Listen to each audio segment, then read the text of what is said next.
स्वागत है दोस्तों इस नई वीडियो में। इस वीडियो में हम चर्चा करेंगे आज के सबसे बड़े मुद्दे के बारे में। देश में जो आजकल चल रहा है उस बारे में हम चर्चा करेंगे। इस दरमियान में नया साल भी आ गया, मैं विश नहीं कर पाया तो लेट से नए साल की शुभकामनाएं। अब तो महीना भी बीत रहा है और कई बातें हुई लेकिन मैं अपडेट नहीं कर पाया, सॉरी अगेन इसके लिए। चलिए आज हम बात करते हैं 8th पे कमीशन के संबंध में। तो 8th पे कमीशन के बारे में जहाँ तक बात है, जिसकी 3 दिन पहले सरकार ने घोषणा कर दी कि 8th पे कमीशन आएगा, बस इतनी सी घोषणा की है। तो इसके बारे में मैं एक चर्चा करना चाहूँगा कि अगर मैं अपने बारे में कहूँ कि पिछले 2 साल 3 साल से मैं अकेला ऐसा यूट्यूबर हूँ जो हमेशा इस बात पे रहा हूँ कि 8th पे कमीशन आएगा। आप चाहें तो मेरे वीडियो के स्क्रीनशॉट्स दे सकते हैं, पिछले 2 साल के वीडियोज़ में जा सकते हैं। जब भी पूछा गया तो हालांकि मैंने 1-2 बार ये भी बताया कि ये बेसिक और डीए के मर्ज के बारे की संभावना है, लेकिन मेरा मानना लास्ट लाइन यही होता था कि 8th पे कमीशन आएगा। जब मैंने यूपीएस का वीडियो बनाया तो भी मैंने यही बात कही कि 8th पे कमीशन आएगा। और अगर आप पंकज राय चौधरी जी के जब भी लेटर की बात की है तो मैंने कहा है उस लेटर को गौर से देखिए। उन्होंने कहा था अभी मामला विचाराधीन नहीं है, तो तभी नहीं था तो उन्होंने वही जवाब दिया। लेकिन 8th पे कमीशन नहीं आएगा ऐसी मैंने चर्चा नहीं की। बीच में परफॉर्मेंस बेस पे कमीशन आएगा ऐसी बातें बड़े बड़े यूट्यूबर्स ने कही, नहीं आएगा। लोगों ने कहा, सब ने कहा।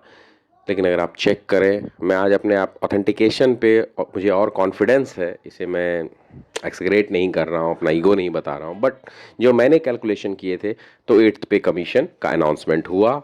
और ये मेरा अपने में विश्वास है। अगर आज मेरे सब्सक्राइबर बहुत अच्छे हो तो मेरे वीडियोज़ भी बहुत अच्छे से आगे आएंगे। एनीवेज मुझे नहीं लगता वो सब हो रहे हैं, कोई बात नहीं। तो हम बात करते हैं 8th पे कमीशन, जिसकी घोषणा अश्विनी वैष्णव जी ने की, प्रधानमंत्री मोदी जी ने की। और यह हमेशा 10 साल पे आता है, जैसा कि आप जानते हैं 8th पे कमीशन। और 8th पे कमीशन में होता क्या है, ये 8th पे कमीशन एक 3 सदस्यीय कमेटी होती है जो 8th पे कमीशन में आती है। 2 सदस्य और एक अध्यक्ष होते हैं, जिसकी घोषणा शायद अगले महीने तक हो जाएगी। और जब 8th पे कमीशन का रिकमेंडेशन आता है तो कई सरकारें भी इसे लागू करती है। आपको पता होगा कि 1.2 करोड़ के आसपास, यानी लगभग 1 करोड़ से 1.25 करोड़ के बीच में सरकारी कर्मचारी पूरे भारत में स्टेट और सेंट्रल गवर्नमेंट के एम्प्लॉय मिला के है।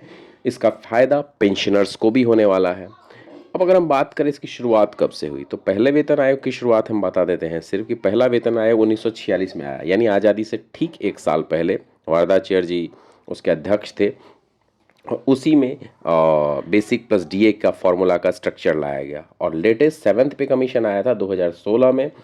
ए के माथुर थे उसके अध्यक्ष, और उनकी रिकमेंडेशन पे मैट्रिक्स आया। जो पे मैट्रिक्स पहले पे स्केल होता था, यानी 2800, 4200, 5400, इन सबको फॉलो किया जाता था, जिसकी जगह पे अब पे स्केल का लेवल लाया गया। जैसे level 6, level 7, level 8, level 9, level 10, ऐसे के पे स्केल लाया गया। और अगर ग्रोथ की बात करें तो 7,000 के मिनिमम 6th पे की सैलरी को बढ़ा करके 7th पे में किया गया मिनिमम 18,000 का, यानी 2.57 का फिटमेंट फैक्टर का फॉर्मूला को मनाने के लिए कहा गया। और 23.55% का ग्रोथ आया 6th पे से 7th पे कमीशन में। अब 8th पे कमीशन और न्यूनतम पेंशन रखा गया 9,000 रुपया। अब बात करते हैं 8th पे कमीशन। एक शॉर्ट अगले वीडियो सब में मैं शेयर करूंगा कितने सैलरी स्ट्रक्चर में ग्रोथ हो सकते हैं, क्या क्या फंड फॉर्मूले पे बात हो सकती है, क्या क्या। ये एक बहुत ही शॉर्ट कंसाइज है, मैं ट्राई कर रहा हूँ फिर से आप लोगों से कनेक्ट करने के लिए।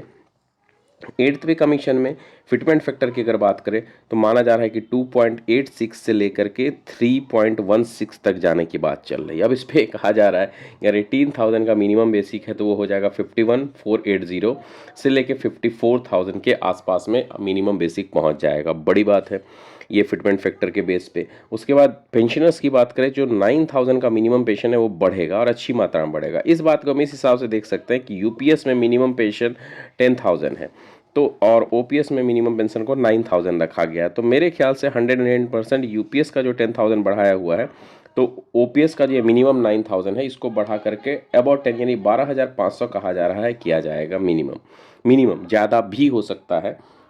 मैं इसके बारे में कुछ खास ऐसा नहीं कह सकता हूँ कि इतना ही रहेगा। तो जहाँ तक माना जा रहा है, जहाँ तक बात है सैलरी की या पेंशन की, दोनों में ग्रोथ तो आएंगे।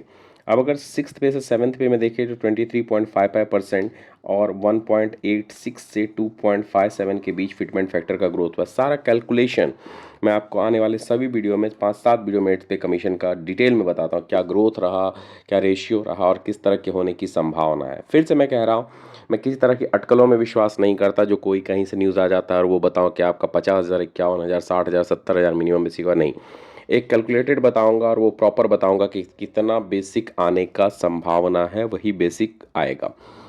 ऐसा नहीं है कि वही आएगा, बस उसके आसपास की उम्मीद करूंगा कि पिछले कैलकुलेशन के आधार पे जो मैं चर्चा करूंगा। तो सबसे बड़ी अच्छी बात है कि 8th पे कमीशन आ रहा है। 8th पे कमीशन की बहुत रिक्वायरमेंट है। 10 ईयर्स ऑलरेडी क्रॉस्ड है। इन्फ्लेशन रेशियो बहुत बढ़ चुका है, महंगाई बढ़ चुका है। जो आया है उसे पॉजिटिवली ग्रोथ के साथ लिया जाए कि ये पॉजिटिव रेशियो में है और ये बहुत ही पॉजिटिव कदम है सरकार का। अब पॉइंट निकल के आता है, फिर मैं एक चीज़ लास्ट में कहता हूँ, कैसे वीडियो समाप्त करूँगा और आगे करूँगा बात। आपका यूपीएस भी 95% ओपीएस में कन्वर्ट हो जाएगा। ये मेरी एक आज की बात है। आने वाले समय में देखिएगा, आगे के वीडियो में देखिएगा। तो आगे की वीडियो हम चर्चा करेंगे, जो आगे वीडियो बनाऊंगा उसमें 8th पे कमीशन की सैलरी, पिछले कमीशंस के कैलकुलेशन, ग्रोथ कंपैरिजन, इसकी चर्चा करूंगा। इतने दिन बाद आया हूँ, सॉरी कहता हूँ सभी को। आगे अपडेट करने का प्रयास करूँगा। आपकी क्या उम्मीदें हैं कमेंट के साथ बताइए। आने वाले वीडियो में उतने ही वीडियो बनाने का प्रयास करूँगा पूर्णतः। कमेंट करिए। आगे अगले वीडियो में मिलते हैं। वीडियो अच्छा लगा तो लाइक शेयर सब्सक्राइब करिए। धन्यवाद।